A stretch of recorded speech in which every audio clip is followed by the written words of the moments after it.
imagine if we're sitting out at dinner and there's 10 of us out for dinner and one person says, hey, I've got this, I'll get 60% of the bill tonight. We say to them, no, it should be 70%. I was interested in this analogy brought up during a discussion between Gary Stevenson and Daniel Priestley on Diary of a CEO. Paying tax is seen as contributing to a mill. Should be 80%. And they say, you know what, I'll get up and leave. So they leave, everyone else's bill just doubled.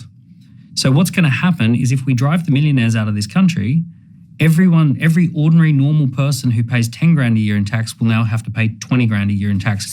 So the reason they left is because we used to allow them to not pay tax. And on their global incomes, on their global So isn't it a bit more like if we were 10 of us at dinner and there was one guy who came onto dinner on the condition he wouldn't pay, then leaves?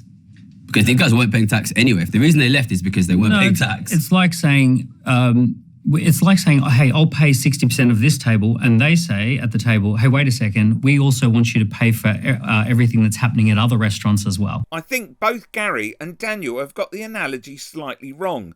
As, for example, there's many reasons why the rich person is rich in the first place and able to pay more. Sometimes, though, he gets subsidies from the restaurant owner to eat there.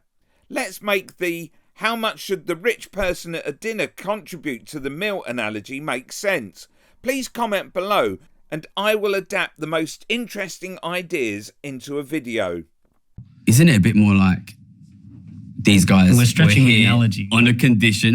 You yourself said no, you're 100% the reason why right. they left is because we let them live here on the condition that they didn't have to pay taxes. Click here for a recording of Lee Anderson saying that reform doesn't care about this country.